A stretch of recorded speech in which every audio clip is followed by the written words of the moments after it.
I'm thinking this book is not $125. No, it's What am I not. being charged for exactly? Yeah, they can claim the hardback. Okay, I let's think see. that might be it. Let's see. It looks right. Maybe? Wait, maybe. Let's see. Ta-da! Let's see if it works. So I excited. guess that's the benefit of, And my life. Of course, it's on the not long. having a lot of funding. It's on the long You're side. not holding on to things. I read, I draw one. It's just. Yeah. Because I went, Thank you so much. I can take those. see, 'cause I have my iPad. Well, you're gonna laugh. Get this. Get this. Wait. No. It's the right thing, but it's over here, and it won't read. So I have to do it from here. Copies right You're there. also, It's just funny. Oh, Yeah. oh. Are you holding I'm hanging in Okay, let's there. see. But the Is this your first or your do not second? charge you. Yeah. for No, it'll work. Like It'll be those fine. break something. Well, last year we just did 2 lectures, Use it, Oh. they charge so you. they were, That's what you're yeah, so they're It's just like the dumbest Wow. policy ever. pretty. Maybe it's not meant to be. Really? Okay. You break I it, didn't like we that I forgive plugged you, something into that's it. it, we charge you for it. I was like, that's stupid. Close that out. Close that out. Those are tasty. Because a lot of my friends, them today. I see a lot of my friends that smoke cigarettes that they use, and now I guess I understand why, because they're very tasty. How many people have we had online? The most I've seen was like 30, but we have over 100 registered for I online, had, so. I had one people that watched me email me today, saying, Eight or eight. oh, hopefully it'll be good. 600 minutes, like, I had that, so, like, you know, I bought it at the Providence Airport when I was leaving yesterday, so I imagine. Projector on. Oh, maybe it just gets to like load up or something? Yeah. Don't you love Target product packaging? Yep. Whoever they're paying to make the packaging, they're doing a good job. Huh? I'm sorry. Go to that. I bought their shampoo and I got one at the Target store. There's a nice little method on top of that. Target store brand. Yeah. Their- Oh, yeah, it's great. Their shampoo is so positive, they make their targeting, their packaging. They're getting blue sugar. They make the packaging look really expensive, like the expensive brand. I have their shampoo, I have their lotion. I'm sure there's something. Okay. You want mine too? No, it's fine. Yeah, I thought it was just gonna like, My then pop guess. up. I won't. Maybe it doesn't like an adapter. You got that salt? I got that one. Isn't the shower something? Is there It's anything? weird. No. It is weird. I will say this, I always wanted to experience taking a shower in one of those because I see them online, pictures, right? And it does strike me that if you had a really big bathroom, it would be kind of neat. But because the bathroom is so small, the water gets everywhere and just drives you Wait. insane. That's not what I have. You don't have glue? It's like stepping into a boat. Oh, Oh, yeah, no, no. they just said some people did have tubs. Yes. I have a tub. No, Yeah. this is like, no, this is, it's just a shower head and the floor. Yeah. It's Yeah. like the drain. It's just Yeah. one room. So like, European style. Yeah, the European Oh style. my god, it's getting crap. But I kind of also like being able to dry off like right over the shower and feel like I'm spreading water. I just wanted to try And it with, was a certain Yeah. size. I'll take that too. I wanted to try it now. I know. I want to get bath salts. I said, I didn't because If they you do have bath salts. mobility concerns, it would be hard to get into my tub, and I'm a tall person, and it was like Oh, it's gonna be, And it's gonna it's turn off tiled. and then back on? individual tiles, but Wow. it's a tile, so if you work your way in it, it's on tiles. The guy told me there was only 3 rooms to top it down. All the others are like on. If anyone wants to take a bath, it might be. The 3 times I came in, they had me Because staying when I put mine like It, away, so. if it times out after a while, in, it like And does. I never stayed there. And I'm just saying this as a precautionary measure because there's no likelihood that my subconscious mind to like. Yeah, that's the decor. That's Yeah. smart. I was mad to see the refrigerator because then my It should, I mean, wow, they're both flat. that. There we go. I just was scared. I didn't want to push it too hard. The thing with this both they got around 9:30 last night, and they're so aggressively French and it's like our students always so like it's no skin off my ass. I don't know why. Well, These are hospitality. Yes, they well, I was are. about to say, you actually went to Georgetown working in hospitality. I was like, They oh my need you. God. They need you. I had flashbacks and it's like it was the They same probably have time. classes on how to You just want to see if it's This the. morning I came down for coffee. Sure. I have no idea, but it'll get figured out. It's been way out. We've been waiting like 5 years for a new time When in you here. worked in American Law, Really? why for some reason did I think that you left that job before you left? Because I Chris is was just always convinced get that my gigs computer and is, deals about Yeah, it. because No, you told me it's mine. It's not coming in you. System started. Oh, yeah. Yes. I, Okay. I, Now- Oh, good. That looks like it's gonna. I was like, it was like, bro, Yeah. um, Here's the thing, I don't usually show slides or anything. And I did retire and became But a today I was like, you know So- what, I'm gonna actually show a visual, and so it's Yeah, because I just was my trying to luck. think But about other the people probably want it too. no, I've been there for 20 years, but I had three. Sometimes I would have, I only have it so they can like. like, you know, But And then still, I moderate. but at American, there's a No, just situation and you could do 3-0. not Take a picture. Take a 3-0. We didn't take the. yeah. So I would just, any time that I would be able to extend. I think that was your job. Yeah. Could I didn't know that was even, I'm like, could I? You negotiate that with the dean, you don't even have to do Or paperwork. 2 months, or 2 months. Well, ours is technically, Yeah, it might be library. Yeah. No. Missing 2 classes. This is great. ours, because of the term, the way they do this, 9 classes over 2 years. is how they do it. So I'm not gonna be teach all 9 in 1 year. And then have another year. Yeah. Because I can do that. Is it quarters or So you what? have, or no, or you have Oh, to. semester. We have that Or is it winter then? term. Internship. Oh, you guys do one, The other year. Okay. We teach one winter term. So then you'll need, you will need to kind of that to be able to get that. Yeah, I'll get on my computer and then I'll. Or teach. Okay, so I was trying to figure out if I could just forego it, but. That's why our teaching technically. Yeah, see, mine. 9. But maybe it's actually like, I have enough after too.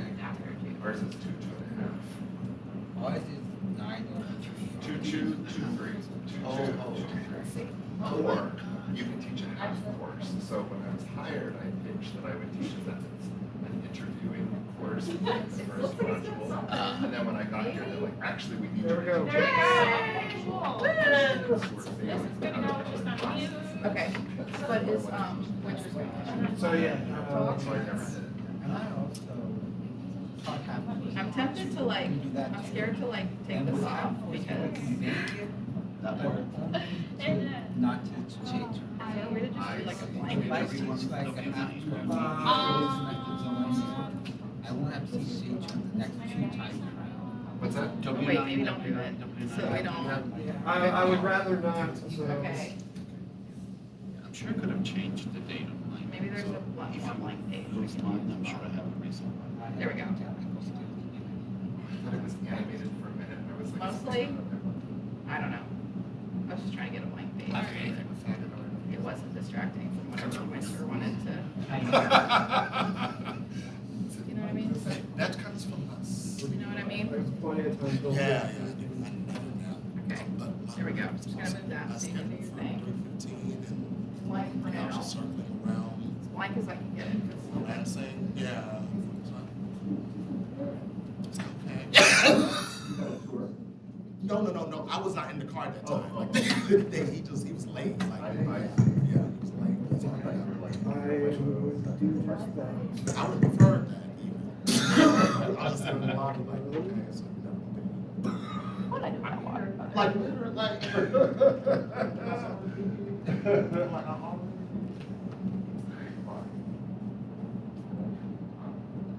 Yeah, and see, I didn't want to be there. Good for you. That's why I went back to the hotel. learning. The coffee kept me awake, that would do it. Hello, everyone. How's everyone doing? Right. Good, and Okay. I'm okay, thank you. Welcome back to the second part of the day, where we have a lineup of more exciting speakers for you. Our first speaker for this second part. Back in 2017, I was reading a Huffington Post article because I was very interested in sort of public-facing work. And I stumbled upon an article about 4.44 project, which I thought was fascinating. And what that is was an online syllabus based on Jay-Z's album. And so when I was reading the program, I thought one of these names sounds really familiar.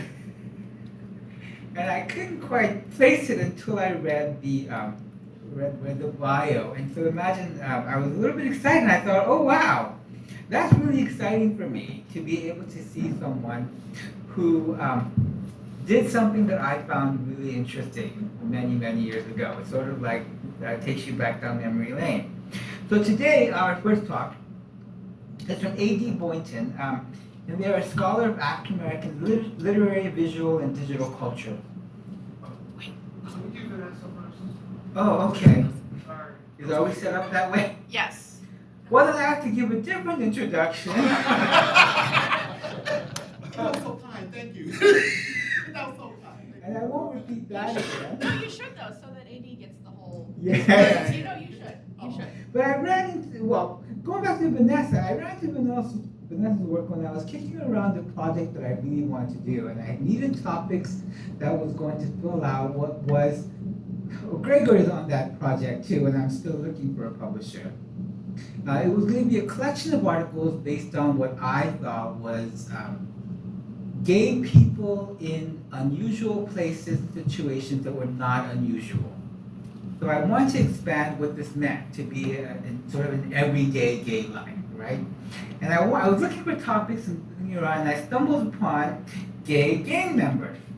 And I thought, well, that's really interesting. And so I reached out to Vanessa.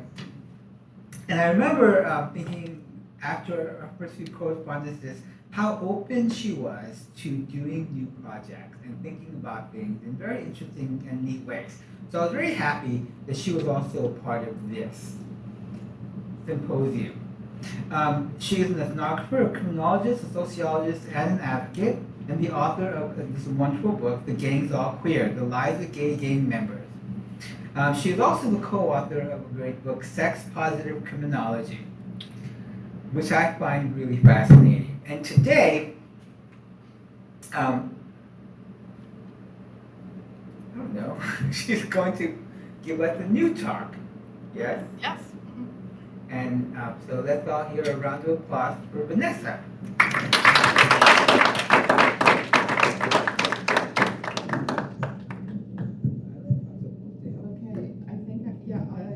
Put it on, right?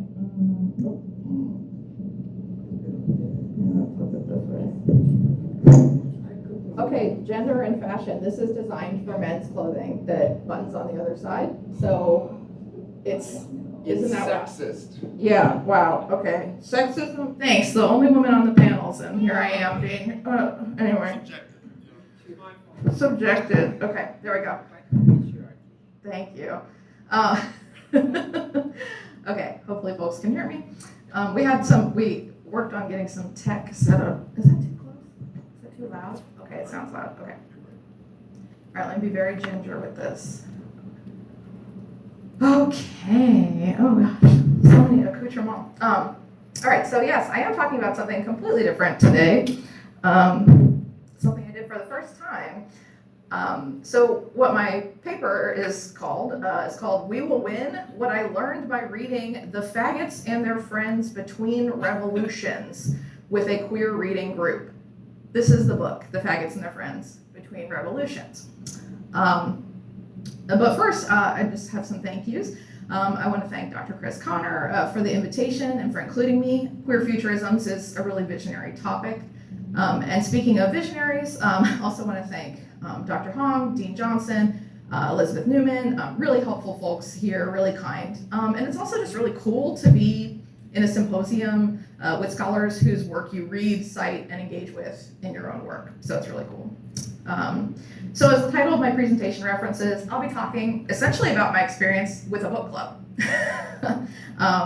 So I'd never joined a book club, but I got this invitation to join a queer, sex-positive, disability-inclusive group to read about LGBTQ people and revolution, and I just didn't want to pass it up in the current socio-political environment. So I'm going to talk about what I learned, both from the text and from the social experience of being in this reading group, talking about hope, joy, pleasure, difference, resistance, and myself. And throughout, I'm going to reflect on the importance of queer communities, of support for shared well-being, and for our abilities to imagine our futures. In the abstract, I think I say to imagine our fabulous futures. In other publications of mine, I've discussed how LGBTQ plus people deserve and are entitled to what I call strange and wonderful queer futures. So this is, I'm continuing this work today. So I'm first going to introduce the text that I'm talking about. Again, the title of this book, I didn't write this book, is called The Faggots and Their Friends Between Revolutions. It was published in 1977, written by Larry Mitchell and illustrated by Ned Asta. I know some people are not comfortable with one of the words in the title of this book, so I don't use it lightly, and I'm going to try to be judicious with my uses of it. Especially as I am a woman, but that's literally what the book is called. And this book comes up a lot in this book. It's a fable or a short fictional story that aims to convey a moral lesson. And there's a lot of metaphor in this book, a lot. Okay, I see some people nodding. If I had to put it into another genre, I think I'd put it into fantasy because of the writing style and some of the thematic elements. You'll see some of the illustrations. And as I discussed, this book also inspires a lot of wanting and dreaming. So as an academic, I do read a ton, but I really haven't read many novels lately. And in the past, when I did read a lot of fiction, fantasy wasn't my genre. Although I am currently reading the Protector of the Small series. Any Tamora Pierce fans in the room? Anyone? Yes? Okay, cool. So I'm currently reading Protector of the Small, and I think there's at least one fan of that series on the Zoom. But so the friend who invited me to this particular reading group shares a love of that series. And this person mentioned, knowing that I'm a busy person, they go, it's a slim 113 pages, a lot of them illustrated. But also it enticed me because I'm interested in all sorts of queer culture, queer communities, queer social groups. Okay. So that friend who invited me to be on this reading group, Dr. Derek Siegel, is a community-engaged scholar of trans communities and reproductive justice. They're a super smart sociologist. You should check out their work. And just also a really fun person. So I thought, okay, they must have a really cool network. I should branch out. I should try something new. The meeting times were democratically chosen, and we met via Zoom. Some people joined from their couches. Some people joined from their work desks. We sipped drinks of varying octanes, shall we say, and some did a craft to keep their hands busy to allow their brain to focus better, such as folding the petals of a large crepe paper flower. There was a mix of academics, most of them sociologists, but not all, and activists, although I'm not saying that those two groups are mutually exclusive. And while I think we were all in the same general age category, there was probably a spread of 10 to 15 years among us. Some of us have disabilities, visible or invisible, and all of us were LGBTQ or allies, and we were all very sex positive. So I'm going to tell you about the book's content, and I promise I will scan through it. Is that a noise up here or out there somewhere? It's out there. Oh, okay. Thanks. Okay, onto the book's content. So it revolves around a bunch of different groups of people, the social happenings of various groups of people. So we have the faggots, who are the protagonists of the story. And there are other protagonists in the story, but they describe themselves differently than some of the other protagonists. So there's queer men, there are the fairies. These groups can still be their friends and protagonists, along with the queens, also fitting into that group, who from the book's description I think are likely akin to trans women. There are also the women who love women, some of whom are referred to as dykes, and also simply the women. And all of these groups are in contrast to the men. who represent not just heterosexual male humans, but oppression and patriarchy in both literal and figurative ways. There are some interestingly named antagonists, such as Warren and his fuckpole, and plenty of named protagonist faggots, such as Moonbeam, Lilac, Pine Tree, and Loose Tomato. That was a favorite of the reading group. So the fable is about their struggles against oppression and how they find joy, pleasure, community, and belonging as they strategize for survival and actively fight against inequality. There's a lot of sex and physical affection in the book, along with food, fashion, gardening, and other sensory delights described in the book. So first, I really just want to flip through parts of the book just to show it to you stylistically. I kind of want you to get some feel like you were reading it, so to speak, or looking at it. But please forgive me if this is a little clunky. I've never done this, but I'm trying to get you to see some of the book. There are a few pages with very little writing, but extremely powerful and punchy quotes. So I'll show you a few, and maybe I can zoom in. All this page says is, it's been a long time since the last revolutions, and the faggots and their friends are still not free.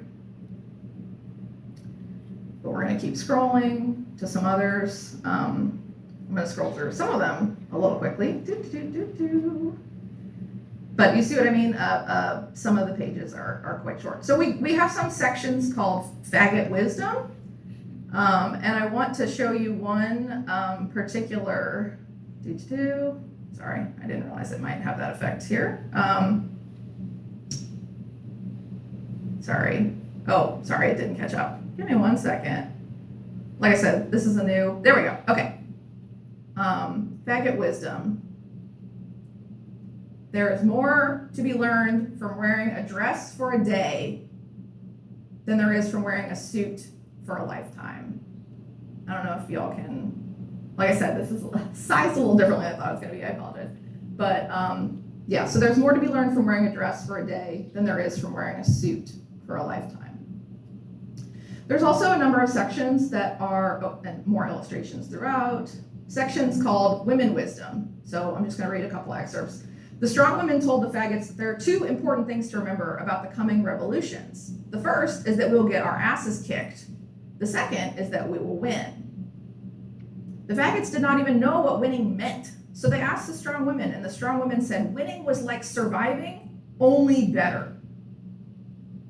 Another excerpt, getting your ass kicked and then winning elevated the entire enterprise of making revolution. Okay. So I want to show you just a couple more from Women Wisdom. The rule is you get more warm fuzzies by giving away all your own warm fuzzies. Yeah, sorry, scanning. Imagine you're flipping through a book as I do this. I see some folks in the room read this. I'd be interested to know what you thought. It is categories in the mind and guns in their hands which keep us enslaved.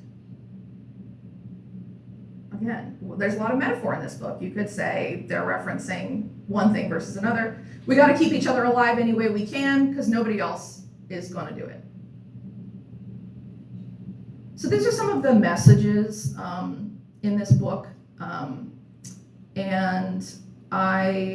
The strong women told the faggots that the more you share, the less you need. So there's lots of little nuggets in here. Lots of illustrations as well. Some of what I liked best about the book was its reflections on how to create abundance rather than relegate ourselves to scarcity or austerity. In many ways, I actually tend towards maximalism. More is more, yes, and. So that felt wonderful to embrace, especially when it feels like so many other things have been taken from us or are constantly out of reach.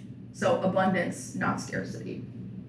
Originality and uniqueness could in themselves be small acts of resistance. So for example, I'm going to try a different method because I'm worried that there's going to be, worried my skipping is a problem.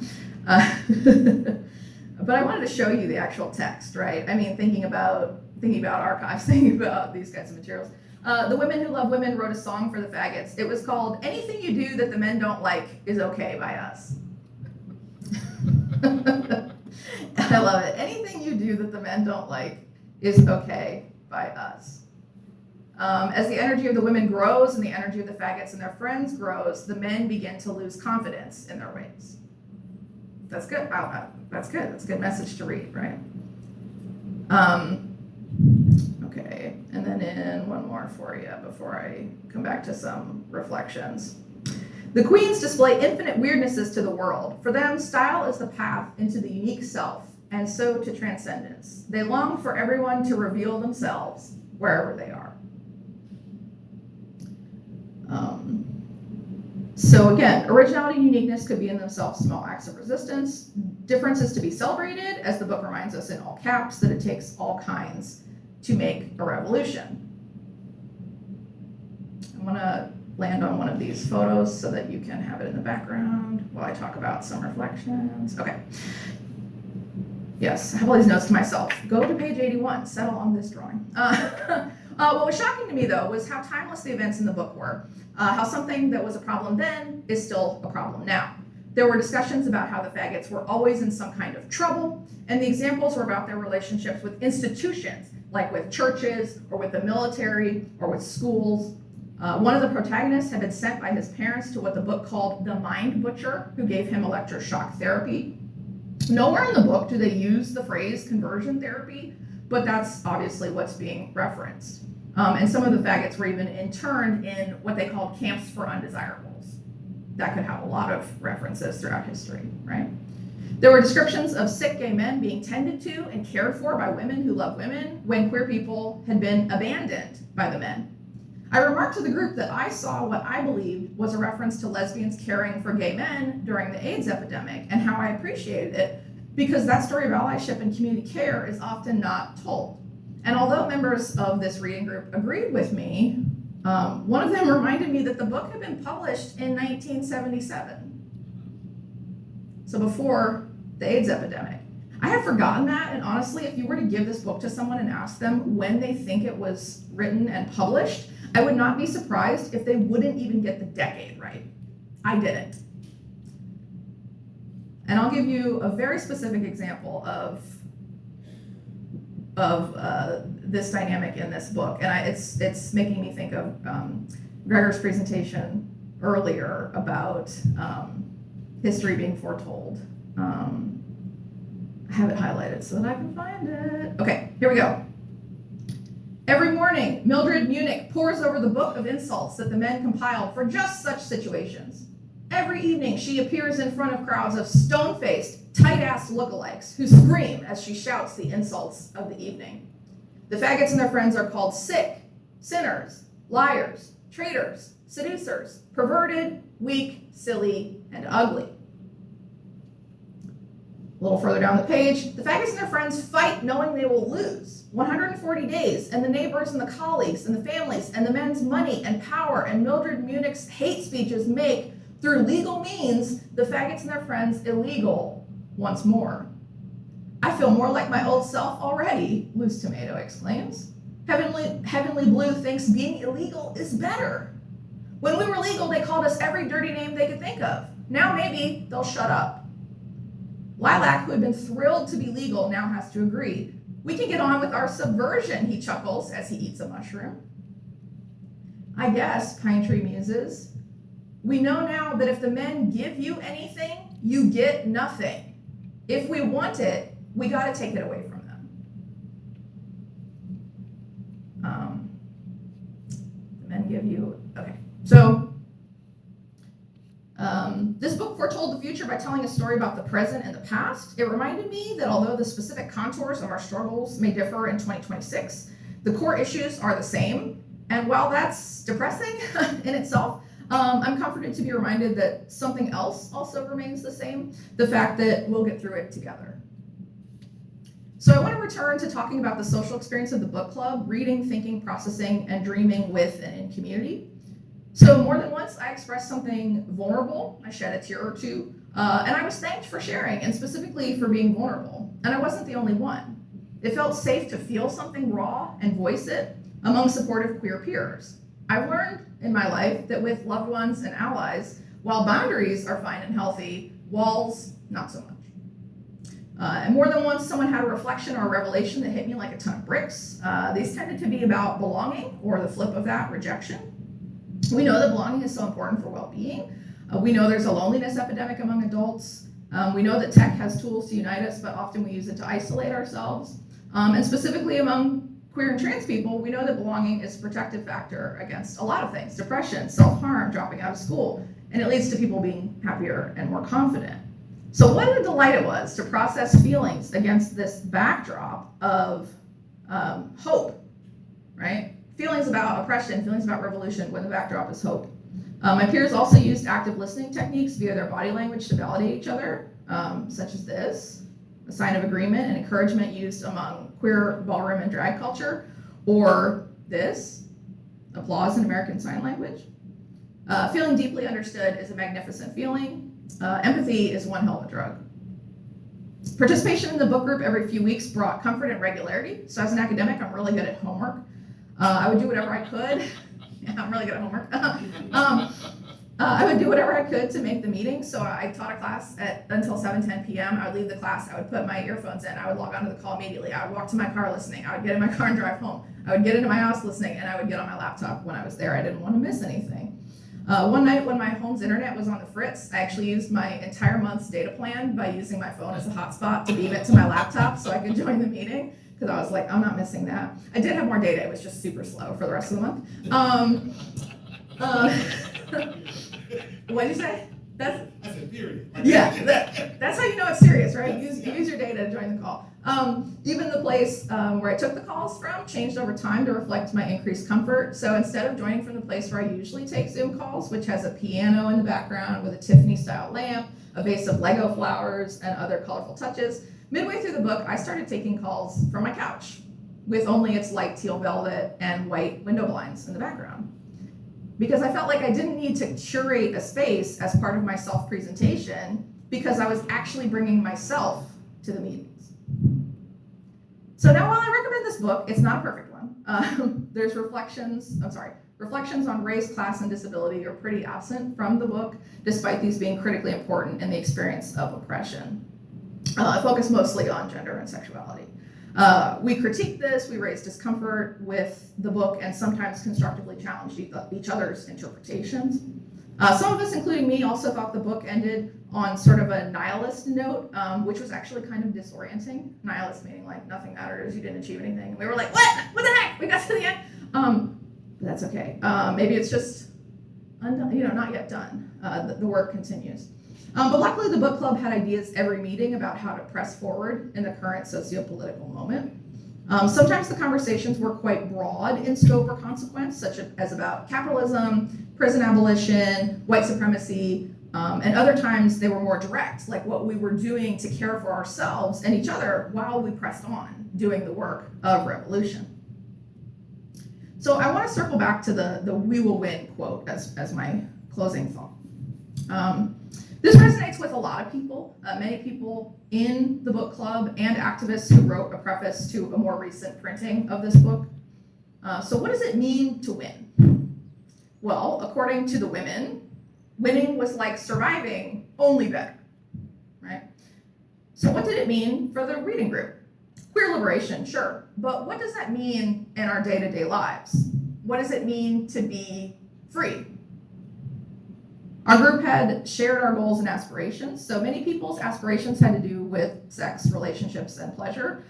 So one participant was really eager to rediscover and explore her sexuality after a tough divorce. A few people wanted to explore kink, BDSM, polyamory, or casual dating instead of romantic partnership. Others folks bridged relationships, identity, and safety, such as someone who wanted to find the healthiest, safest, and still authentic ways of living now that her partner had come out as trans. Joy was also a common thread. Dance more, dress more colorfully, make beautiful things, cook delicious food.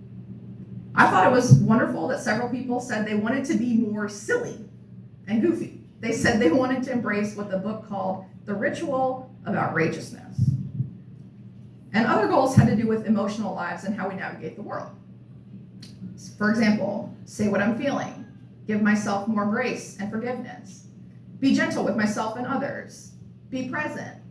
Rest, not just when I need it or feel I've earned it, but because I want it. I am worthy of care. So I want to end my presentation by asking you to reflect for yourself. What will you do to get free? Thanks.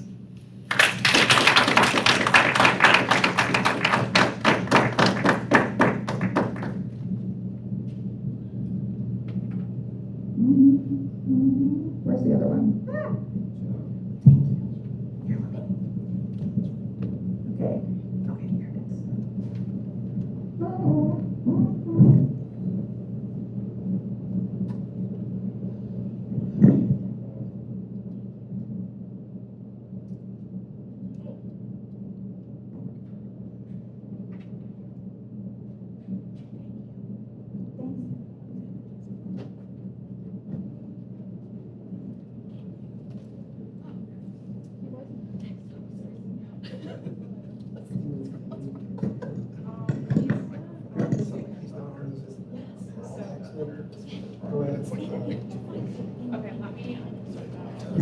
Okay, let me. Okay. Now we're back to AD. And all the things, hope you remember all the things I said. Or someone else was searching online and found a Jay-Z inspired syllabus, right? So they And because I have a particular interest, and when I say I have a particular interest, I look for stuff on how people are using pop culture for their classes all the time. And it's much in the way that I collect PDF articles to read later, I collect them to do later, which I never actually get around to, but I hope I can. So it's very interesting to me that what AD will be showing us today is the work of, I don't know how to pronounce this person's name, Michael Treat, is that right? Michael Treat, who is a Black queer librarian who is on various social media networks where he's on Instagram, TikTok, and AD sort of argues that his work can be thought of as acts of queer joy, and that his sort of the joy work that Treats does can both promote youth literacy and model emotional and academic transparency and freedom. And so another example of the way that popular culture can actually help us, I think, do the work that we're doing. Would that be a good characterization?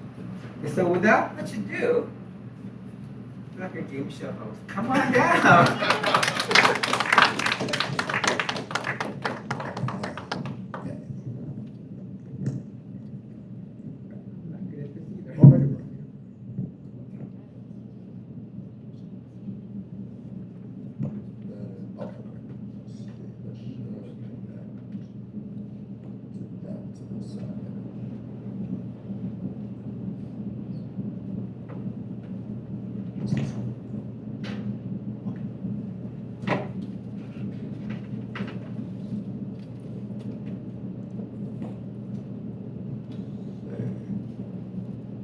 Good afternoon, everyone. Good afternoon. Good afternoon, everyone. Good afternoon. I'm from the South. We start like that.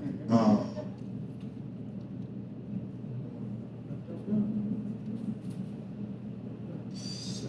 Do I need to turn anything else on? All right. Okay.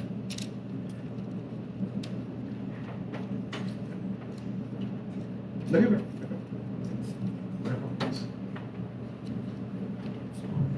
Oh, nice. Yeah. Okay. Now it's this.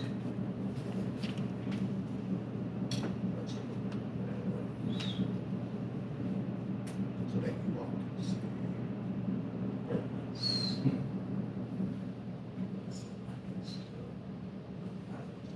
Good afternoon again, everyone. I want to first of all thank Dr. Chris. Let's actually give Chris Connor a round of applause for his organizing of this outstanding symposium. Thank you so much for your invitation, for your warmth. To a degree, I stick out like a sore thumb. I'm the literature person in the kind of cohort. My minor is in sociology, so I kind of hope I'm able to be a part. And I definitely see my work, not only as a teacher, but as Afrofuturist, as being so connected to the social sciences and the arts. So it's so great to be here. Michael Breitz is a Black queer librarian from California who rose to internet and national fame with his affable, warm approach to introducing books and discussing the services that libraries can provide the public. I'm assuming that you all can hear me. Yes, okay. Breitz started posting in 2019, and within a year, garnered over 700,000 followers on his social media platforms, particularly on TikTok. That is well past 1 million at this point. And even last year in September, he became the host of PBS's reboot of Reading Rainbow as its resident librarian. In his content and several interviews, Breitz says posting to social media is an act of joy. That talking about the library, talking about the space that library gives and the joy, the kind of warmth that libraries and librarians and the communities that libraries work in allow him to reach back into his childhood, but also affirm who he is as a queer man in the present. So there's a way that his content stands out to me in the midst of everything that I do while being chronically online, because of the kind of vulnerability, that Michael Breitz operates in. I couldn't get my TikTok video to embed properly, unfortunately, but those of you who have seen Michael Breitz' work perhaps are smiling right now, like perhaps in the remembrance of his voice. Breitz' library of joy shouldn't be mistaken for just simple, frivolous internet influencing. It's quite a bit more than that. It should be read as a queer rhetorical and pedagogical strategy that's useful to any teacher, really, but especially useful in this kind of socio-political and digital age. I argue that his joy work promotes youth literacy, it models emotional and academic transparency, and it's really a push for academic and intellectual freedoms. One must consider how, I believe I've lost this one. There we go.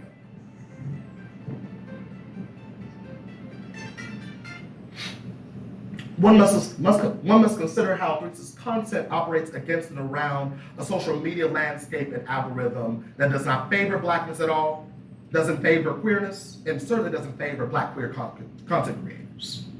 Alongside much of the content on social media that researchers understand to have political influence, the manosphere is especially important in the way that it attaches itself to youth content and to content that is geared toward young men. The manosphere is a collection of digital spaces found on sites like Reddit, or even having influence on online gaming communities and dating apps that purport to address men's issues or men's loneliness, often through censoring harsh self-discipline, rugged individualism, through grit, extreme athleticism, and rigid gender expectations, anti-feminism, and anti-intellectualism. There is a perception among these digital communities that women's rights, gender equality, and even emotions like vulnerability, community care, and empathy are sins, that they produce weakness, that they produce men that are less than men. That there's a denigration of men's self-value and confidence that comes at the cost of having more care, more empathy, more emotion. According to the Movember Foundation, a leading men's health organization, 2/3 of young men regularly engage in masculinity content online, especially those like Andrew Tate, Joe Rogan. And experts are finding that the popularity of extreme language in the manosphere not only normalizes violence against women and girls, but also against queer folks, against trans folks, and has growing links to radicalization around right-wing and fascist ideology. The same manosphere was instrumental in not only getting Donald Trump elected and reelected, but also in harassing Michael Threets online. Across 2023, troll accounts on X, formerly known as Twitter, those of us who are older probably don't call it, I never call it X, except in space, took aim at Threets, his anxiety, his mental health challenges, reposting his videos, questioning his expertise on books. Meanwhile, he has a master's degree in library science. Questioning his mental fitness for even teaching children. A stereotype that is often cast onto queer teachers. This harassment was so intense that Threets decided to leave his job as a librarian in 2023. We also need to consider the ways that cultural anxieties around student reading and literacy, moreover, have shaped and have been shaped across the last decade. PEN America's latest report, entitled Banned in the USA, the Normalization of Book Banning, found that over 6,000 books have been enacted into various book bans across public schools. And then across the last decade, they have found over 20,000 cases. Not only existing in public schools, but coming out of community conversations around libraries and community centers.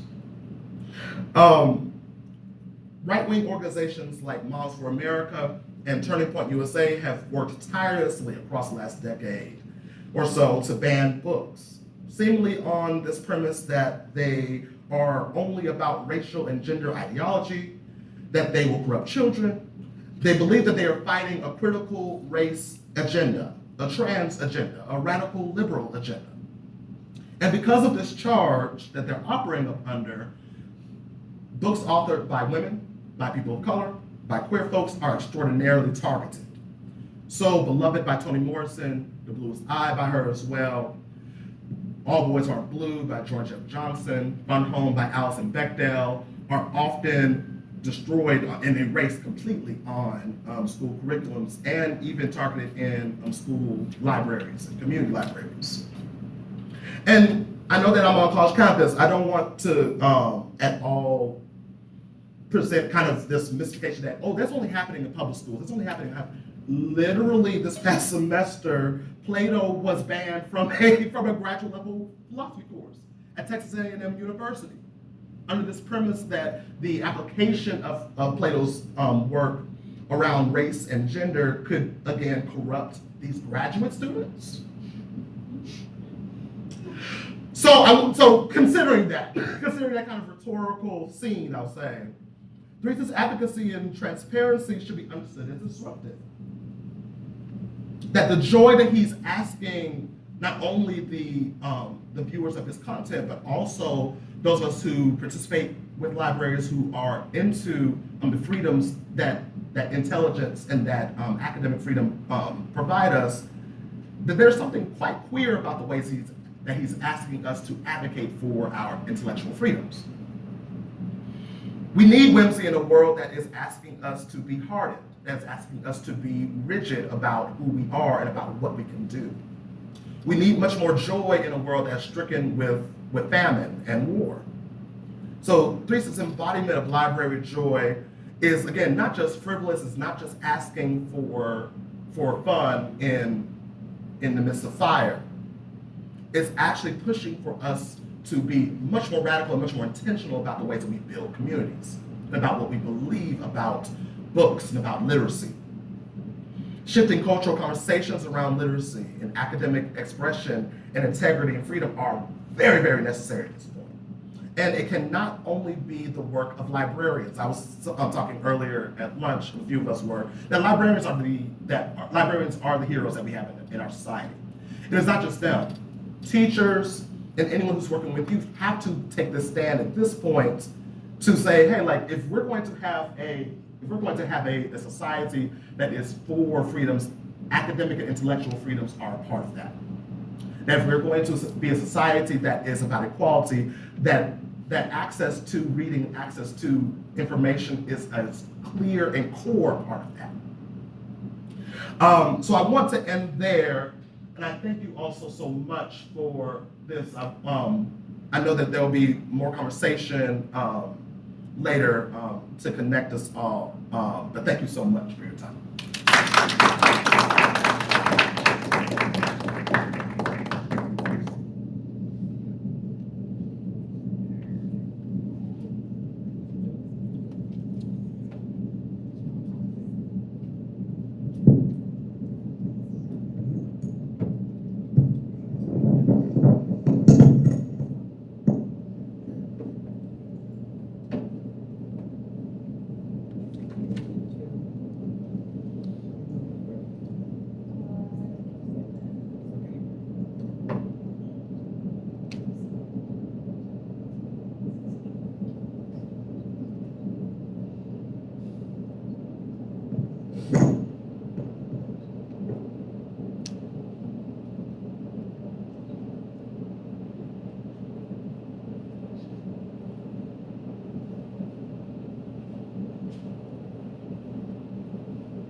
All right, so there is the past few years we've seen a wonderful, I guess I don't know how I would characterize it, growth in the sociology of sexuality with young scholars producing the most amazing work, really defining what the field is going to look like. I almost feel like when you watch remember the days there was like that Brat Pack of hot young actors. Oh, like in the John Hughes movies kind of John thing? Hughes. Yeah. And all these great actors came all sort of together. I feel like the social sexuality is having that moment where there's like this cluster of fantastic scholars all sort of hit the scene, the scene, the right word for academics. And one of those people is Desmond Goss. One of those people is Desmond Goss. Oh, it says no audio. Yeah. Oh. Okay. Whose book, for a variety of reasons, people who know me would understand that I just absolutely loved.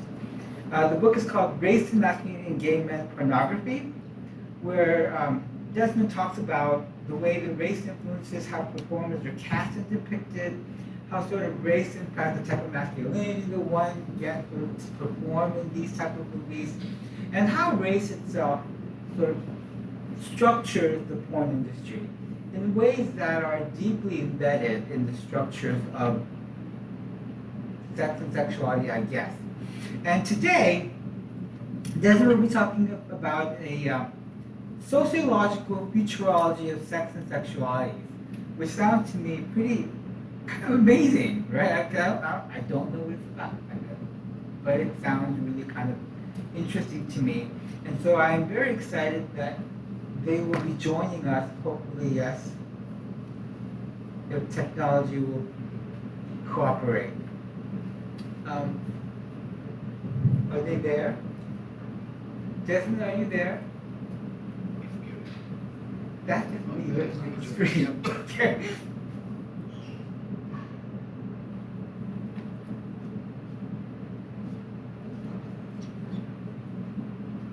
Desmond, can you hear us?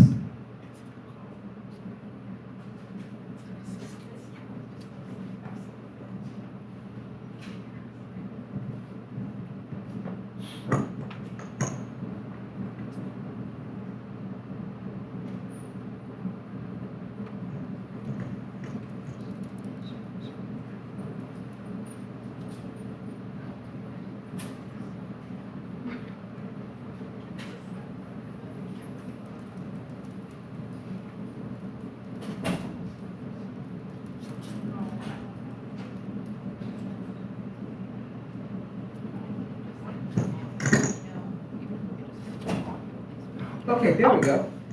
Yay! Woo. Oh. Oh. Can you hear us? Were you able to hear us? Nod or we'll go like that.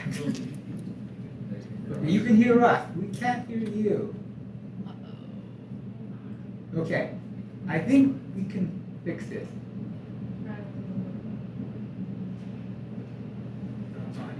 No? Is it down? On the screen? No, that's. No, that's not. That's us. Oh, that's there. Create feedback, I think.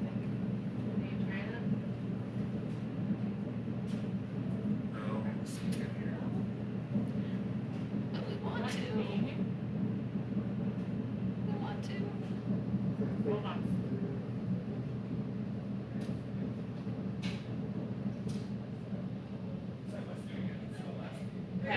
Okay, okay. Should be good, good. Can you hear me?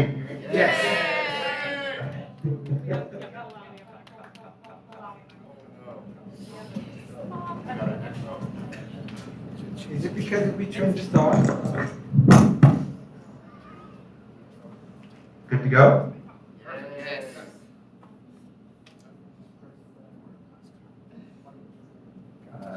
Someone muted over there. I'm gonna assume that I'm good to go. You're good to go. Yes. Wait, No, so but you need to. can't hear us.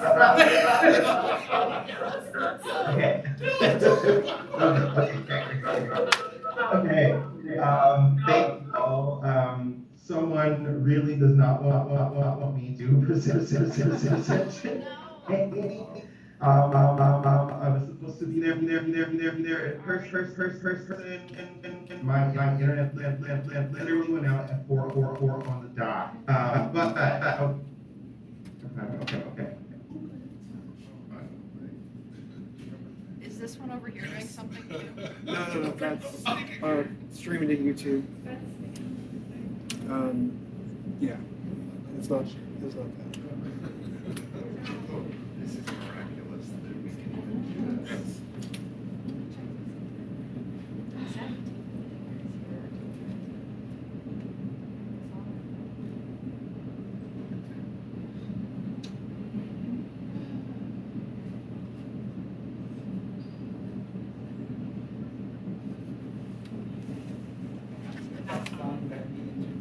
That's not.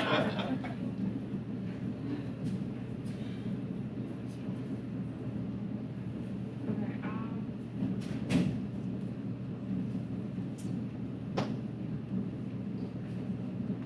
It sounds kind of futuristic.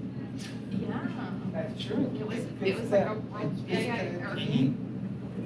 It really did. like it was a transmission from outer space, you know, like that it repeats. Yes, exactly. I was gonna say yes. I know. I almost said it just because I repeat things all the time, but then I was like, wait, let me not echo myself. But Elizabeth, you're amazing.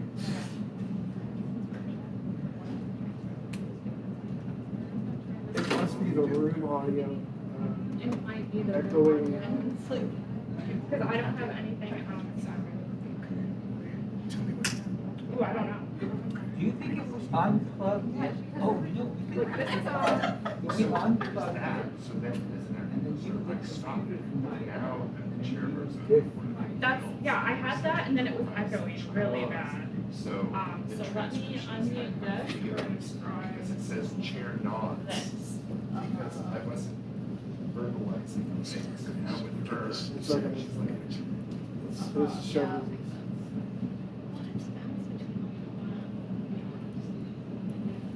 What if this European pub would be named? Transcription.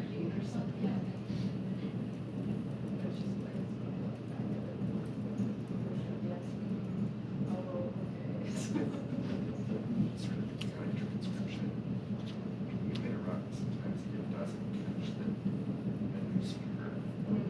So it'll attribute them to you if you jump in. I see this more with you.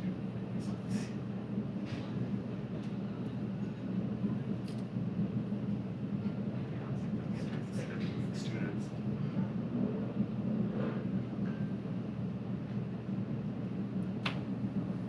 Do you want to text him? He might not be seeing my messages. Can you text him? He's not, I don't think he's seeing my messages. Yeah, no, I've got him. Okay. Yeah. Yeah, I just said we got an echo. We're trying to sort it out. Yeah, I have everything turned off, so So, he can try.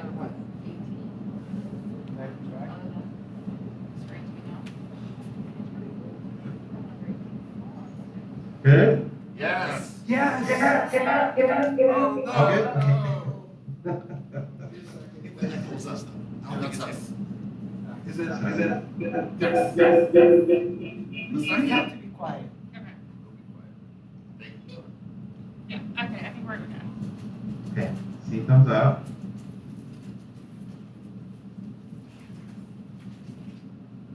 Believe good to go, Okay. All right. Thank you all. I'll start all of that.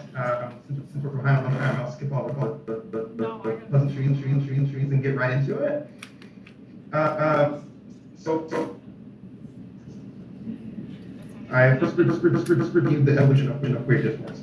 This really provided a parameter for forecasting as imagined futures untraceable to their social, economic, political, and cultural contexts are implied possibilities.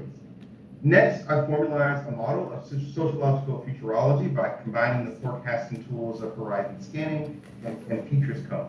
I conceptualized sociological futurology as an input-output system where inputted data is processed into a desired outcome. I input themes identified among data garnered through Google and peer-reviewed journal database searches of variations of the terms sex and future. And I process those themes through the sociological futurology model to produce my desired outcome, which is systematized prognostications about the future of sexualities. So, part one is on sameness and difference dimensions of marginality. In a 2021 Medium article titled Queer Futures, futurist Nicholas Larson states that LGBTQ people, especially people of color here in the US and elsewhere, tend to face the future first. They're often the first to suffer from increasing inequalities and among the earliest to be deeply impacted by what we eventually recognize as new hardships. But queer people are also innovators. We often help to accelerate the future by defiantly living our true selves in worlds not built for us, which can ultimately lead to breakthroughs in mass movements. Larson's comment exemplifies the ongoing tension between sameness and difference, at first recognizing the racial dimension of SGM marginality, then dismissing its significance in the forward movement of SGM, sexual and gender minority, liberatory social politics. Proudman's contrast of queer in the diaspora and the diasporization of queer provide a theoretical framework for the tension that Larson's comment conjures. The former conceptualizes relations between ethno-racial minority SGMs and the diaspora. The latter conceptualizes relations among transnationally dispersed queer communities. Adherence to the diasporization of queer framework refute conceptions of queer communities as bound by ancestral heritage, which the diaspora label implies. Animating this refutation is a critique that applications of diasporic ideologies to queer communities appropriates the unique positionalities of ethno-racial minorities in systems of power, such that SGMs resourced by whiteness are themselves cast as pseudo-victims of racial oppression and thereby reprieved of their contributions to white supremacy. Adhere to this debate, as well as in Larson's simultaneous remembrance and forgetting of SGM racial minorities, are existential questions with profound implications for queer futurity. Are we one or are we many? Are we neither or are we both? A horizon scan of these types of signals suggests a forthcoming reckoning with the dimensions of difference among SGM communities. Proudman posits that sociological research, especially that concerning globalization, continues to adopt westernized conceptions of sexualities that cast non-Western SGMs, especially trans and gender nonconforming, migratory or ethno-racial minorities, as others. Proudman's suggestion exemplifies a trend in which queer discourse regarding dimensions of marginality express or imply a critique of sameness or a desire for difference. For example, every chapter in the edited volume, Queer Futures Reconsidering Ethics, Activism, and the Political, issues are found to critique of queer sameness from a different social location, whether substantiating the significance of a, quote, fat future, or, quote, addressing the question of whether it is justified to speak of disability as a form of queer culture or politics. However, the critique of sameness seems especially pronounced in queer globalization discourses, whether navigating geopolitical turmoil in Lebanon, norms of discursive translation into Anglophone contexts, the quote, ethno-heteronormativity adhered to Israel's colonial occupation of Palestine, or architectures of migration that reify chrononormativity as the objective, or better, promised land of trans-existence. The experiences of non-Western SGMs highlights the importance of complicating, singularizing conventions of queerness. Like critiques of sameness, expressions of desire for difference also rely on community, institutional, or discursive diversity to undermine solipsistic queer thought. These expressions, however, manifest more like admirations of distinctions than evaluations of uniformity. For example, Blanks argues that the inhumanity afforded disabled Black queers suggests, quote, new ways of thinking, knowing, and being beyond objection, what the author terms Black crypt superpowers.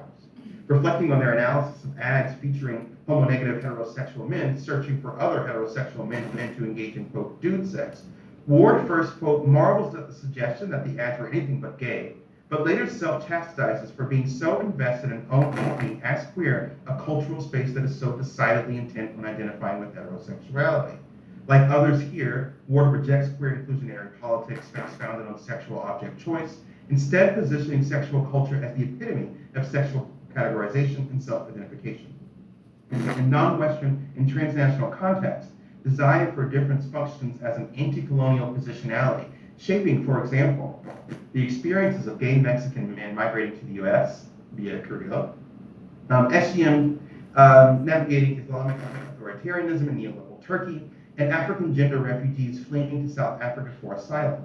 Each example expresses a desire for difference by undoing narratives around, respectively, the joy of assimilation in a purportedly more gay-friendly country, the socio-political boundaries and binaries that delegitimize sexual liberation in majority Muslim nations, and the particularities and implications of linguistic travel for terms originating in the West.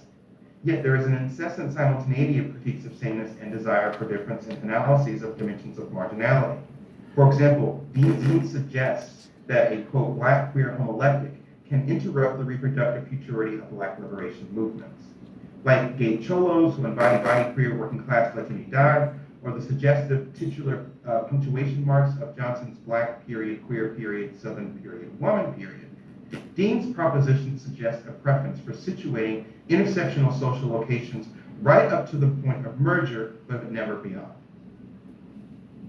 Part 2, on assimilation and disassimilation, dimensions of normativity. Faust proposes that the new human, animating the consciousness of oppressed communities, is constructed entirely through and of decolonial ideology.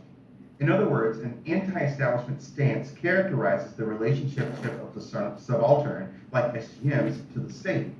Following Winter, Faust suggests this stance as templative of refashioning the future of humanness, a futurity in contrast to bio-rationally essential conceptions of the individual.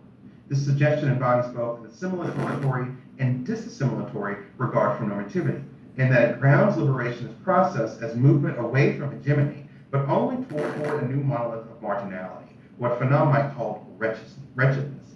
Here, Faust exemplifies the near inescapability of normativity, and perhaps more than any other force, it is the power of elite capture that gravitizes normativity. Agents of hegemony de-radicalize marginal resistances by appropriating identity politics to rebrand, not replace, existing institutions as now better equipped to respond affirmatively to the very marginality they were created to sustain. In our neoliberal contemporary, this is the plane across which dimensions of normativity are dispersed, polarized by an institutionalized station of assimilation and an anti-institutional station of disassimilation. In the mainstream of social culture and social politics, it appears that neoliberal normativity is the station du jour. And its incessant veneration of the individualistic individual is perhaps best exemplified in queer context by what I call the tyranny of joy. In a Medium article titled Queer Futurism, Bigelow proclaims that joy is an essential component of imagining a queer future. Inspired by their experience of the LGBTQ Pride Month, Bigelow contends that pride is not just a protest, it's also a party. Emphasis on original. Also concerned with queer joy, Hale proposes queer enchantment as a framework for affirming the lived experiences of sexual and gender minorities by remembering our entanglements with life's vibrancy through encounters with human and more than human worlds. This structureless state of wonder and pure presence, according to Hale, is a tool for imagining and creating vital ways of living on Earth. Both Bigelow's and Hale's preoccupation with joy exemplify a broader movement to center pleasure activism and liberationist resistance, though Brown's original use of the term centers sexual activity. Bigelow and Hale contribute celebration and ecological surrealism, respectively, to the repertoire of empty signifiers that reconfigure and thus implicitly justify neoliberal subjectivity as liberationist activity. While the tyranny of joy remains largely uninterrogated as an assimilationist concept, queer nationalism has been a preeminent critical perspective in this context. Critiques of queer nationalism delegitimize the possibility of queer geopolitical citizenship.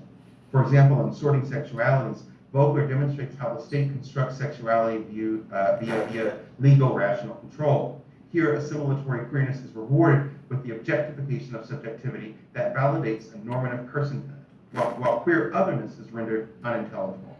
Moreover, this objectification is fed by a queer futurity that continues to look to the state as the solution to heteronormativity and its adherent violences. For instance, the Queer Legal Futures program of Outright International describes its mission as, quote, empowering LGBTIQ individuals as architects of a just legal landscape, advocating for reform and shaping inclusive laws. Such a mission reaffirms the state ad infinitum as the entity ultimate in evaluating what counts as human through assessment of bio-bureaucratic sexual tenability. As such, the tyranny of joy and queer nationalism meet at the nexus of homonormativity, where queer conventionality founds the pleasure adhered to self-recognition. What's more, Vogler's research suggests that finding oneself is, at least partly, to find the uneven benevolence of the mercurial state. It's in this Cartesian search that the paradoxes enlivening disassimilatory sociopolitics occur, such as the queer fascism that makes legible, for example, popular gay far-right politicians like Germany's Alex Weidel, or militarizing queer iconography, such as naming a U.S. naval ship for gay rights leader Harvey Milk. The presidential primary campaign of Pete Buttigieg inspired essays like, quote, heterosexuality without women, and the queer opposition to Pete Buttigieg explained, recognizing the possibility of an openly gay presidential candidate as an artifice of assimilationist queer sociopolitics that, in Weidel's words, rebrands but does not replace the queer antagonism adhered to nation-state geopolitics. And just as Vogler's analysis would imply, and Buttigieg's popularity implicates, same-sex marriage is the categorical nexus of neoliberalism, homonormativity, and state. Hence, essays like Future Queer and Future Queer signify marriage as assimilationist queer sociopolitics, each resting its thesis on a warning that state-based recognition is state-based normativization. In contrast to legal rational and biobureaucratic enemies of assimilation, this assimilatory sociopolitics posits queer futurity as one in which the biological basis for what it means to be human is scrambled. And then finally, part 3 on hegemony and counter-hegemony dimensions of sexuality. In 1990, San Francisco, a team of, quote, writers, pornographers, and sex futurists collaborated to create a short-lived magazine titled Future Sex. Despite its overwrought technophilia, displayed in titles like Cyborg Love Slaves, Electronic Masturbation, and Wired for Pleasure, the periodic also featured content largely in the future through neoliberal progressives. For example, titles Asian Beauty, Black on White on Black, and Getting Laid While You Get Paid, Becoming Working Workers Revolution. In addition to the magazine's general exclusion of gay and lesbian culture and imagery, the ideology bifurcating these de facto categories, that is, sexual liberation through technology versus through liberal inclusion, exemplifies the power neutrality that often undergirds fantasies of sexual futurity. Here, a modernist conception of liberal progress is always already forthcoming, independent of the liberationist movement, and almost always by the helm of an assumed technological rationality. Future Sex suggests that then that white supremacy is, or at least soon will be, unbound from sexual discourse, as technology permits free fucking across a universe of scrambled identities. In Ursula K. Le Guin's futuristic science fiction novel, The Left Hand of Darkness, a human travels to a planet uninhabited, but inhabited by a sex fluid human species to transform their sex types over our theme of future sex. The internal conflict of Le Guin's protagonist as he tries to make her relationship with a sex fluid alien intelligible realizes a significant tension among the signals of queer futurity, one that locates dimensions of sexuality between the comforting power neutrality of hegemony and the exciting power polarity of counter. Here, SGM critics reinvigorate a sex focus largely abandoned with earlier queer evaluations of object choice-based sexualities to evaluate the benefits and the detriments of belonging. Popular discourses of cybersexuality signal a future whose present problems are binary and positivistic, and therefore redressable through algorithmic automation. Though both phenomena exemplify the power-neutralizing perspective of queer hegemony, cybersexuality's unwavering reliance on modern techno-rationalism prevents most critical examination by self-justifying. All technology is good, and every future is more technological than its past. For example, after Carl Sagan drew a sex and gender-normed nude man and woman couple on the Pioneer 10 space probe to epitomize the Earth should an extraterrestrial come upon it, Warner surmised that, quote, technological but benign Adam and Eve testified that humanity and heterosexuality are synonymous, announcing to passing stars that Earth is not, regardless of what anyone says, a queer planet. Like Sagan's socio-egotistical reflex, cybersexuality presents a sexual futurity hegemonized by a tacitly omnipotent technological impulse. Only now, even the figurative human is unnecessary to make normativity widely accessible. And the preoccupation of media, like the Future of Sex podcast and the Future Sex television series, with the sex text forecasting the increasing popularity of animatronic sex dolls, virtual reality, teledildonics, and other profitable aspects of techno-sex future reportedly on the verge of realization, signals a futurity of cybersexual hegemony, queer, the dehumanization of erotic intimacy. If object choice characterizes queer's sexual past, posthumanism characterizes its future. Human identity is decentralized here by technology that diversifies and fragments human experience, as well as transhuman discourses that reinvigorate the significance of supernatural phenomena like queer enchantment or black queer crypt superpowers. For example, the film Sex in the Future follows a group of men as they create hyper-advanced female sex plots. The film's second act ends with a manufacturing era that leads to chaos as a horde of, quote, horny women run wild on the streets. Off-screen, the idolater community complicates human-bot relations beyond sexual labor, with many members engaged with bots as romantic partners. Some even marry their companions and delight in off-mundane banter of marriage through the assistance of AI. These and other examples suggest that posthumanism sustains the counter-hegemonic dimensions of sexual futurity. For queer futurity, this sustenance is most often demonstrated through the social construction of sex and the rupture of sex from conventional notions of the family. For instance, in the article, The Future of Sex and Gender in Research, bioscientists forecast a forthcoming shift that recognizes how gendered mechanisms affect biological sex-based differences.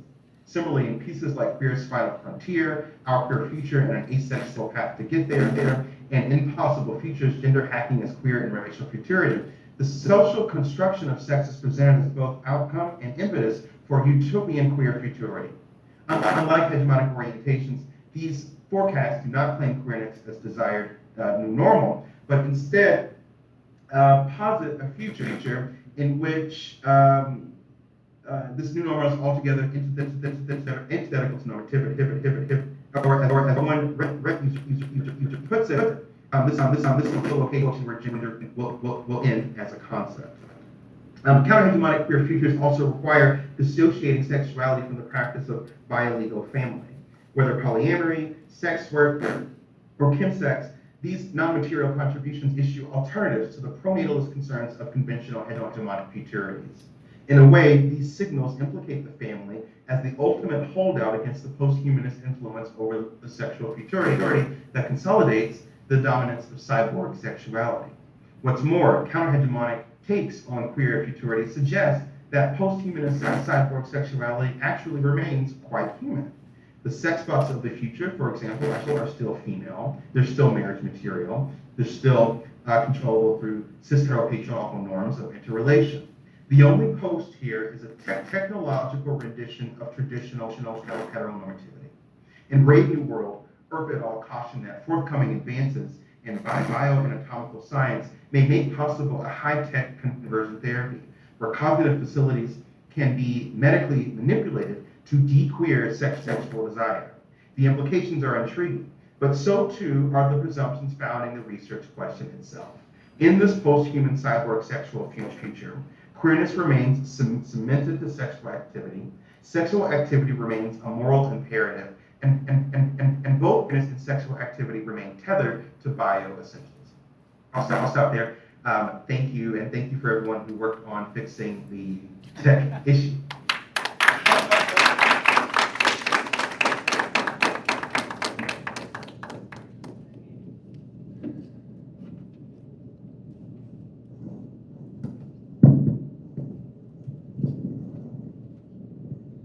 Okay, now we come to the special part of the program. I remember a while back, I was online looking for articles, as we all do, because, you know, we are who we are. And I read an article called The Gay Gaze, about inequality on Grindr. And I thought, what a great article. And I, you know, as we do, we start stalking the people whose work we like. And I ran across Chris, and what surprised me was the sheer breadth of the stuff he was working on. And I thought, wow, he's got his hands in a lot of different things. Whether it was Grindr, whether it was QAnon, whether it was gay neighborhoods, and I thought, I wonder if the guy ever sleeps. But whether he does or not, and over the years I'm grateful that we've gotten to know each other better, we've gotten to be friends, thanks to the miracle of social media. And so today, he's going to talk to us about an autoethnography of drag queens in Kansas City.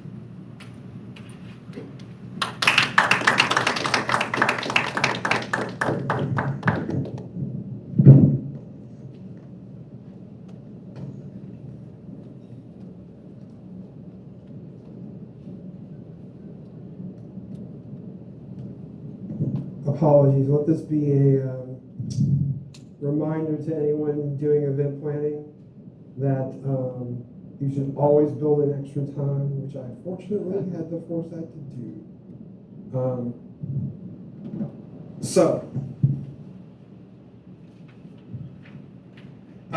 My paper's titled By the Grace of Drag Queens and Leathermen Go I, a montage of queer becoming.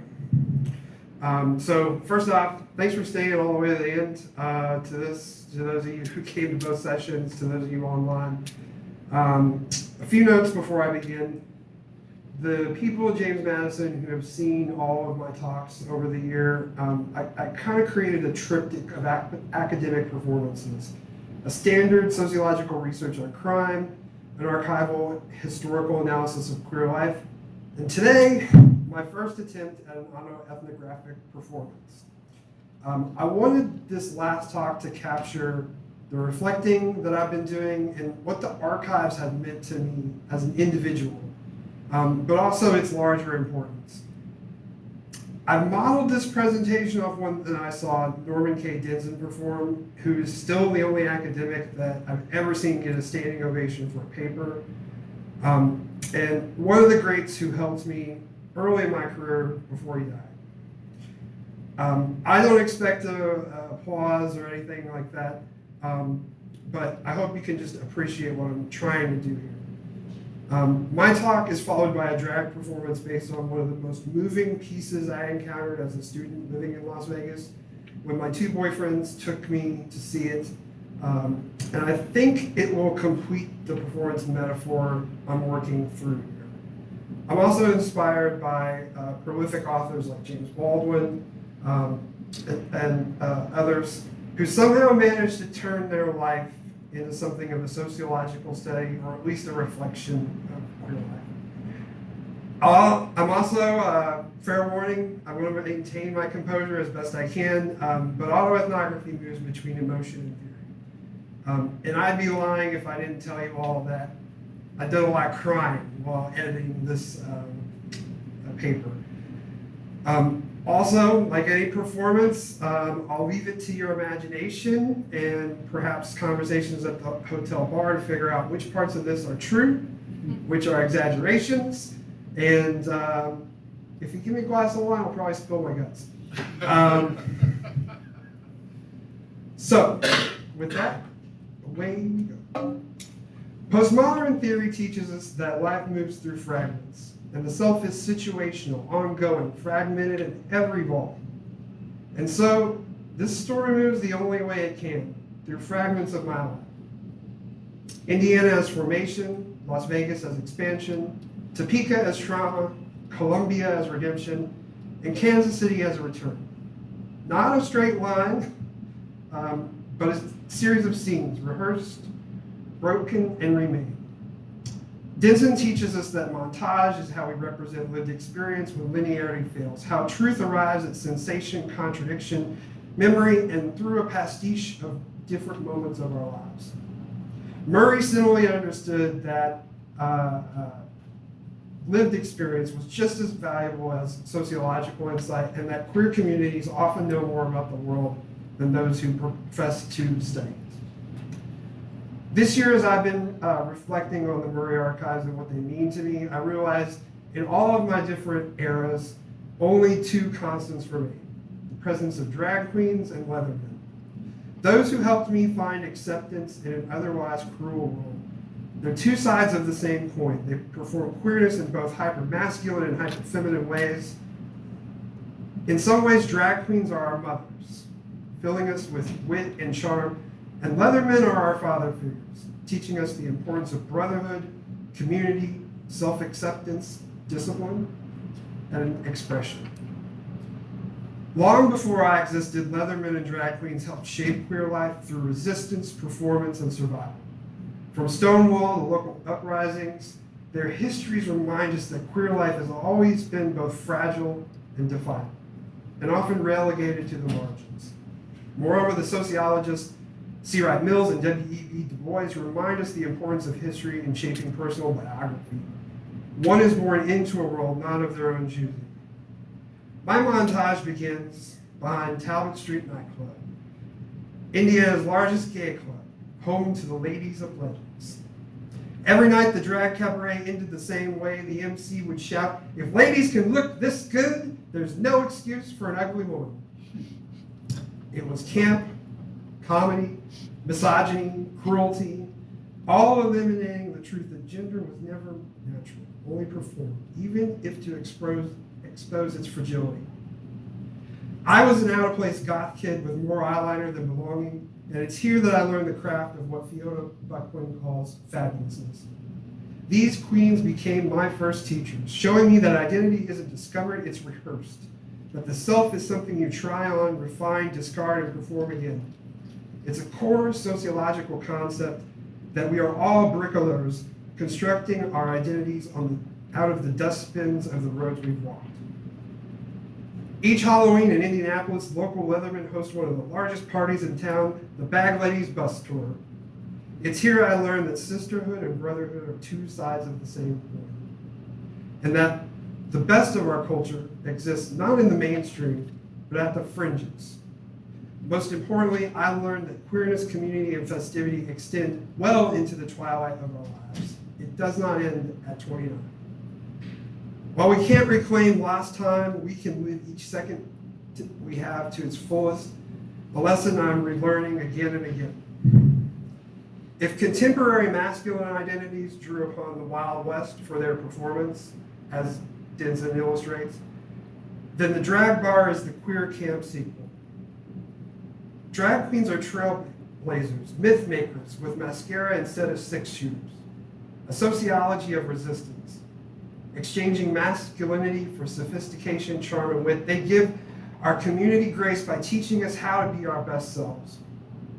My second act was in Las Vegas, an expansion in every sense possible, geographically, culturally, personally. And it's here I've met my first true loves. In Las Vegas, I also became the adopted child of two drag queens, Miss India Farah and Desiree D. St. James. Through them, I learned words like trade, shade, and the cultural fluency of gay life. I provided them transportation in my dragmobile in exchange for their wisdom and admission to the backstage world of queer life. I lived amongst them for years, and in so doing, I expanded in profound ways, but not before being wounded by some of their friends, my loves. If Vegas expanded me, Topeka was a lesson in learning to break free. In academia, we don't always get to choose where we land, and I found myself in the home of Dorothy. No wonder she left. Topeka was culturally light years from everything I'd come to know, and it didn't take long for tension to surface. Home of the Westboro Baptist Church, Topeka is in some ways the front lines of resistance, or the derriere of the avant-garde, take a pick. A point which a former colleague reminded me of just a day before the symposium. My non-traditional nature made me a target, and it's here I learned several lessons. That institutions can reproduce the very harms they claim to study, and that tolerance often ends where tenure begins. And that expressive freedom is not without a cost.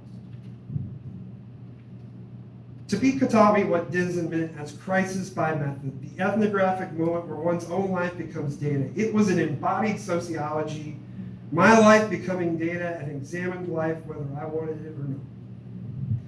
On weekends, I drove east to Kansas City, Missouri, to see the Dirty Dorothy show, a drag cabaret where every number was part comedy, part sermon, hosted by Dirty Dorothy herself. That drive became a ritual I referred to as coming up for air. My own archive is not written in reports, but in friendship, glitter, leather, masks, and lace. The thing I admire most about Murray and his contemporaries is their ability in notes to express themselves as queer people first, academics second. I did not have to search far for their shared story. I knew it, I'd lived it. I recognized myself in his postcards. Their expression reminds me of the grammatology of drag queens and leathermen. After a tour to two different spaces, I eventually returned to the Midwest, landing like a stranger in a strange land. A lot like Dorothy returning from Oz. I'm also wearing my ruby slippers. After 6 years of writing, teaching, and working towards tenure, I was grateful to find a home with supportive colleagues. For a time, I'm fortunate. For two Leathermen, one of them on Zoom, who hosted Saturday morning coffee. They forge a community through quiet rituals that look nothing like the stereotypes people imagine queer life to be like. Movies, nights out, a life outside the library stacks. Eventually, I desire more, and so I set sail back to Kansas City, Missouri. A familiar place, but I learned a lot has changed in 10 years. Just as I begin to depart Columbia, a figure from my past reappears, India Farah on tour from Las Vegas or Texas. I approached her with an apology I'd carried for years. She looked at me confused. There's nothing to forgive. And just like that, we did shots of Fireball and reminisced about the good old days. Recounting stories of those we both knew, and for a moment, I feel redeemed. It was the beginning of making amends and rebuilding my life anew. In that moment, I realized that we're often haunted by memories that belong only to us, shadowboxing ghosts no one else can see. And that true queer kinship is about giving ourselves and each other's grace, even when we don't deserve it. In the Murray archives, some of these stories exist, especially that of a sociologist from Missouri made infamous by his own work on queer life. Kansas City felt at first like an ending. It turned out to be something closer to a return to queer life, a new queer life. The urban queer life I had returned to is both familiar and strange, and I realized how much the rural parts had changed me. Destabilized, nervous, anxious, and yet hopeful to enter this brave new world. Urban queers are more likely to be political, adventurous, and to experiment. Urban queer life is postmodern in so many aspects. Rural gays, by contrast, are the exact opposite of that, exchanging fluidity for stability. Sociologically, we conform to the worlds we find ourselves in, and these data points I once analyzed as statistics, I was now living with a foot in both worlds. I arrived in Kansas City feeling haggard and weary, attempting to find the missing fragments of myself that I'd lost. And I began to think I'd made a mistake. For cultural capital in queer life shifts very quickly. And one can quickly become irrelevant in a world that moves faster than memory.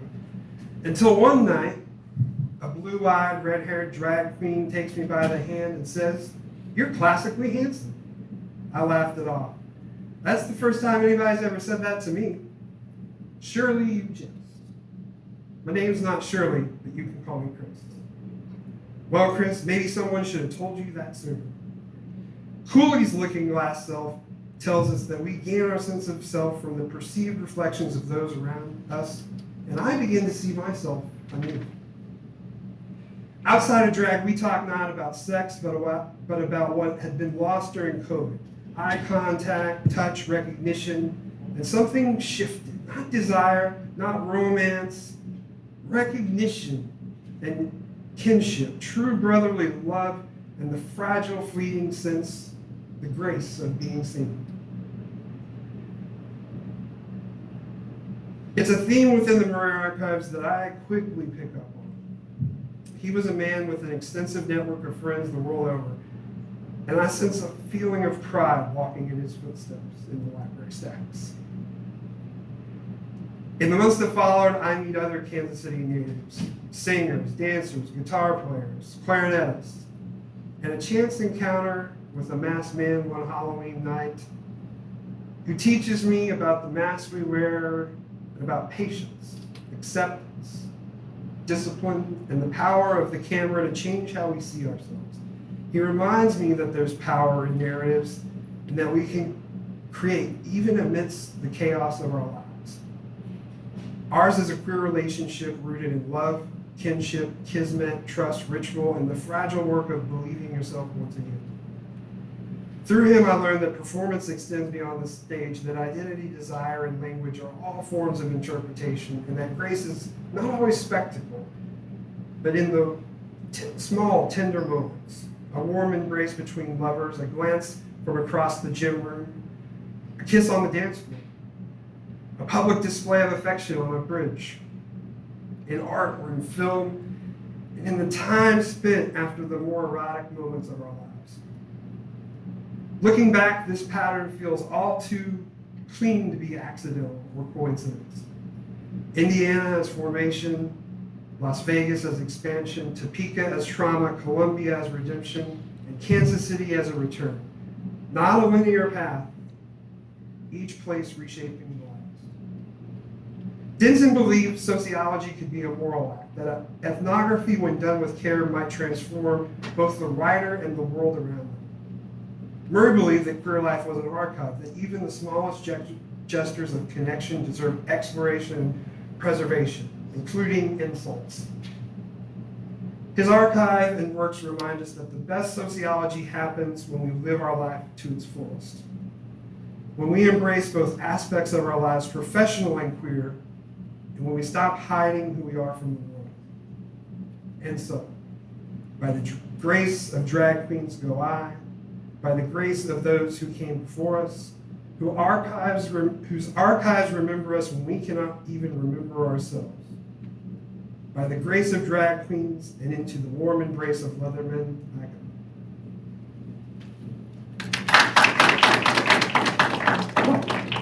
go. Okay, I'm clearly nervous, but anyway, so now let me just get set up here. So I wanted to conclude this with a performance art piece. And I wanted to do something that was more artistic, right? That really plays with this idea of expression, right? And so I invited a friend of mine who got their start here in drag years ago to do a performance. And I want you to pay attention to the lyrics.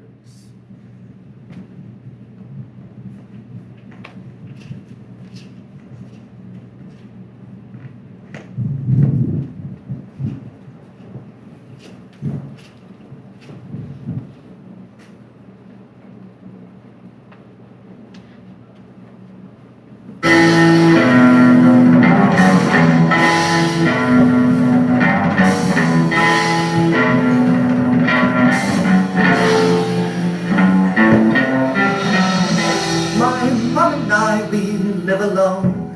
A grand apartment is our home in fair home towers. I have to keep me company, 2 dogs, a cat, a parakeet, some plants and flowers. I help my mother with the chores. I wash, she dries, I do the floors. We work together. I shop and cook and sew a bit. Though mom does too, I must admit, I do it better. At night I work in a strange bar, impersonating every star. I'm quite deceiving. The customers come in with doubt and wonder what I'm all about. But leave believing I do a very special show where I'm nude from head to toe. After stripteasing, each night the men look so surprised. I change my sex before their eyes. Tell me if you can. What makes a man a man?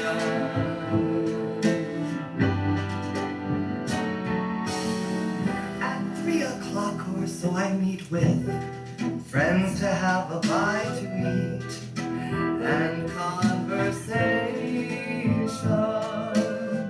We love to empty out our hearts with every subject from the arts to liberation. We love to pull apart someone and spread some gossip just for fun, or start a rumor. We let our hair down, so to speak, and mock ourselves with tongue in cheek and inside humor. So many times we have to pay for having fun and being gay. It's not amusing. There's always those to spoil our games by finding fault and calling names, always accusing.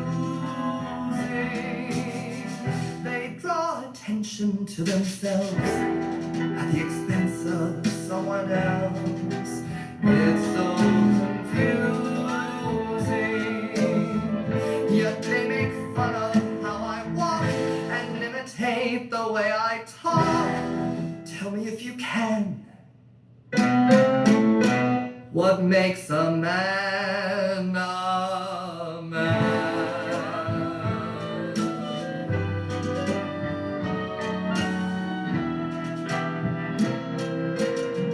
My masquerade comes to an end, and I go home to bed again, alone and friendless.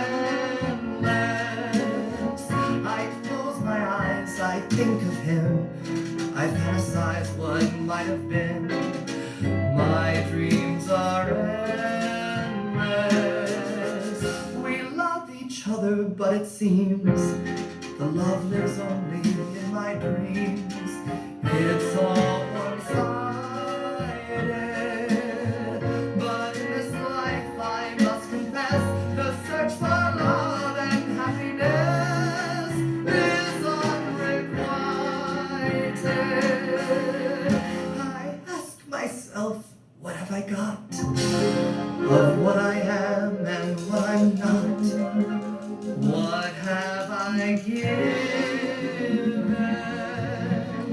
The answers come from those who make the rules that some of us must break just to keep living. I know my life is not a crime. I'm just a victim of my time. I stand defenseless. Nobody has the right to be the judge of what is right for me. Tell me if you can, what makes a man a man?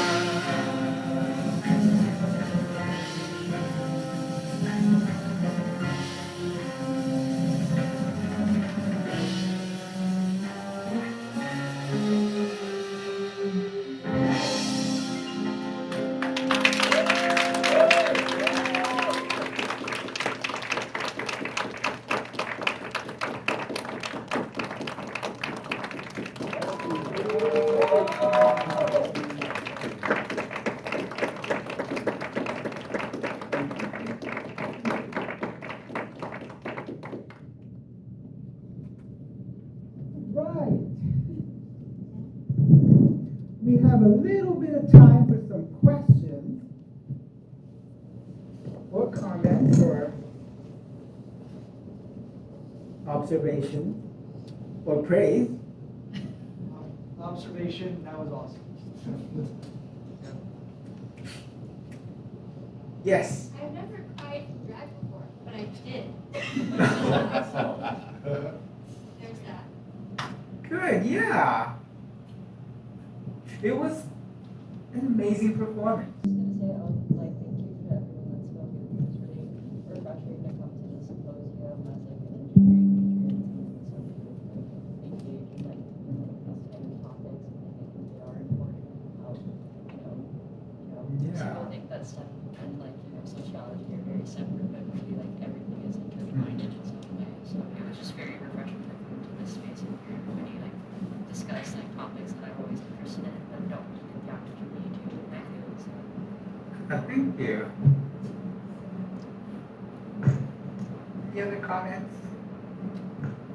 I mean, I have a comment, Yeah, sure. sure. What I really liked about today is we began the morning with kind of a more traditional sociological representation. And this later half was more of a expansion on that, right? In a different form.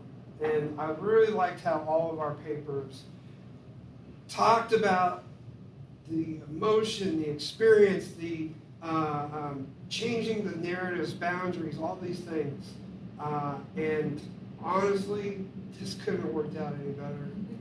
And it was my attempt to merge personal and professional in a way that's probably causing my advisor to roll over in his grave. But sometimes we have to break the mold.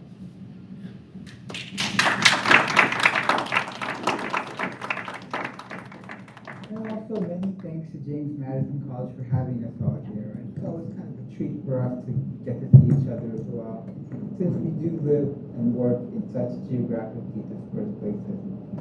So even a day, so doing this work, one of the things I can tell you is that sometimes it does get isolating when you're the only person on your campus doing the work. And so to be able to see other people that you know. Also, as an Asian person,